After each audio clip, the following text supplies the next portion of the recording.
Doctor Zakir Naik ১৯৬৫ সালের ১৮ October ভারতের মুম্বাইয়ে জন্মগ্রহণ করেন। তার পরিবার কনকনি মুসলিম সম্প্রদায়ভুক্ত ছিল।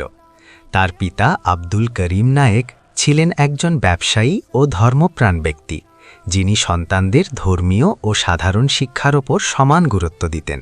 শিক্ষাজীবন: প্রাথমিক ও মাধ্যমিক শিক্ষা। মুম্বাইয়ের প্রসিদ্ধ সেন্ট পিটার্স হাই স্কুল থেকে তিনি প্রাথমিক শিক্ষা লাভ করেন। উচ্চ মাধ্যমিক ও স্নাতক কিষিনচাঁদ চেল্লারাম কলেজ, মুম্বাই থেকে বিজ্ঞান বিভাগে উচ্চ মাধ্যমিক পাশ করেন। এরপর তিনি এমবিবিএস ডাক্তারি ডিগ্রি অর্জন করেন মুম্বাই বিশ্ববিদ্যালয়ের অধীনস্থ টপিওয়ালা ন্যাশনাল মেডিকেল কলেজ থেকে। ধর্মীয় শিক্ষা: পেশাগত ডাক্তারি শিক্ষার পাশাপাশি তিনি ইসলামী বিদ্যা, কোরআন, হাদিস ও তুলনামূলক ধর্মতত্ত্বে গভীর জ্ঞান অর্জন করেন। আনুষ্ঠানিক ধর্মীয় প্রতিষ্ঠানে অধ্যয়ন না করলেও তিনি বিভিন্ন ইসলামী পণ্ডিতের কাছে শিক্ষা গ্রহণ করেন এবং স্ব-অধ্যয়নের মাধ্যমে দক্ষতা অর্জন করেন। পেশাজীবন ও ধর্মপ্রচার: ডাক্তারি পড়াশোনা শেষ করার পর তিনি কিছুদিন চিকিৎসা পেশায় যুক্ত ছিলেন। তবে ১৯৯১ সাল থেকে তিনি সম্পূর্ণভাবে ইসলামী ধর্মপ্রচার ও গবেষণায় মনোনিবেশ করেন। তার ধর্মপ্রচারের প্রধান বৈশিষ্ট্যগুলো হল: তিনি মূলত ইংরেজি ভাষায় বক্তৃতা দেন। প্রশ্নোত্তর ভিত্তিক আলোচনা তার বিশেষ পরিচিতি।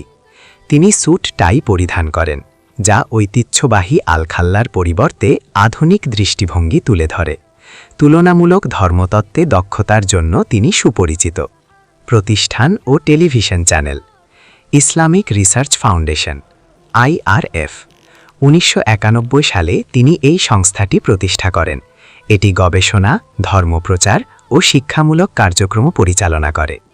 পিস টিভি: ২০০৬ সালে তিনি এই স্যাটেলাইট টেলিভিশন চ্যানেল চালু করেন, যা বিশ্বের বিভিন্ন দেশে ইসলামের শান্তির বার্তা প্রচার করত। বর্তমান অবস্থান: ২০১৬ সালে ভারত সরকারের অভিযোগ ও নিষেধাজ্ঞার পর থেকে ডক্টর জাকির নায়েক ভারতের বাইরে অবস্থান করছেন। বর্তমানে তিনি মালয়েশিয়ায় স্থায়ীভাবে বসবাস করছেন।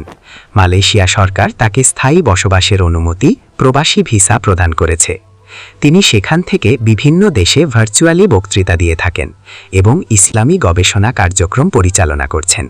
ভারত সরকারের পদক্ষেপ ও অভিযোগ: ২০১৬ সালে ডক্টর জাকির নায়েক মালয়েশিয়ায় অবস্থানকালে ভারত সরকারের নেতৃত্বাধীন NDA বিজেপি সরকার তার বিরুদ্ধে কঠোর পদক্ষেপ গ্রহণ করে। অভিযোগের কারণ: ১. ঘৃণামূলক বক্তব্য প্রচারের অভিযোগ। ভারত সরকার দাবি করে তার বক্তব্য দেশে সাম্প্রদায়িক সম্প্রীতি নষ্ট করছে এবং কিছু সন্ত্রাসী কর্মকাণ্ডে অনুপ্রেরণা জুগিয়েছে। ২. অর্থ পাচারের অভিযোগ। তার প্রতিষ্ঠান ইসলামিক রিসার্চ ফাউন্ডেশনের আর্থিক লেনদেনে অনিয়মের অভিযোগ আনা হয়। ৩. মুম্বাই হামলার প্রসঙ্গ। কিছু ভারতীয় সংবাদ মাধ্যম ও সরকারি সূত্র দাবি করে ২০০৮ সালের মুম্বাই হামলার এক অভিযুক্ত তার বক্তৃতা দ্বারা অনুপ্রাণিত ছিল। গৃহীত পদক্ষেপ: ইসলামিক রিসার্চ ফাউন্ডেশন নিষিদ্ধ করা হয়। পিস টিভির সম্প্রচার বন্ধ করে দেওয়া হয়। রাষ্ট্রীয় অনুসন্ধান সংস্থা NIA তার বিরুদ্ধে মামলা রুজু করে এবং গ্রেফতারের চেষ্টা চালায়। ভারত সরকার ৩ বার ইন্টারপোলে রেড নোটিশ জারির আবেদন করে, কিন্তু পর্যাপ্ত প্রমাণ না থাকায় ইন্টারপোল ৩ বারই আবেদন খারিজ করে দেয়।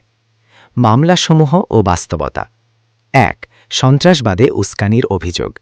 অভিযোগ: তার বক্তৃতা সন্ত্রাসীদের অনুপ্রাণিত করেছে। বাস্তবতা: জাকির নায়েক বহুবার বলেছেন তিনি সন্ত্রাস ও সহিংসতার বিরুদ্ধে।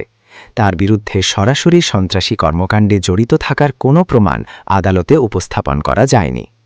২. অর্থ পাচারের অভিযোগ। অভিযোগ: IRF-এর অর্থ বিদেশে পাচার করা হয়েছে।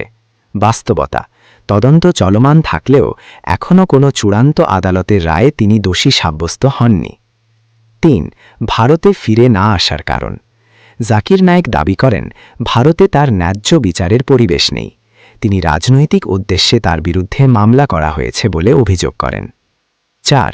পিস টিভির উপর নিষেধাজ্ঞা। পিস টিভির সম্প্রচার ভারতে নিষিদ্ধ করা হলেও পরবর্তীতে ভারত, কানাডা, যুক্তরাজ্য ও বাংলাদেশ সহ কয়েকটি দেশে এর অনলাইন কার্যক্রম সম্পূর্ণ বা আংশিকভাবে নিষিদ্ধ করা হয়েছে। তবে মালয়েশিয়া, সংযুক্ত আরব আমিরাত, সৌদি আরব সহ বহু দেশে এটি চালু রয়েছে। উপসংহার: ডক্টর জাকির নায়েক একজন বিতর্কিত কিন্তু বহুল আলোচিত ইসলামী বক্তা। তার ডাক্তারি শিক্ষা, তুলনামূলক ধর্মতত্ত্বে দক্ষতা এবং আধুনিক উপস্থাপন শৈলী তাকে বিশ্বজুড়ে পরিচিত করেছে। তার বিরুদ্ধে আনা অভিযোগগুলোর অনেকগুলোই এখনও প্রমাণিত নয় এবং তিনি বর্তমানে মালয়েশিয়ায় অবস্থান করে তার ধর্মীয় কার্যক্রম চালিয়ে যাচ্ছেন।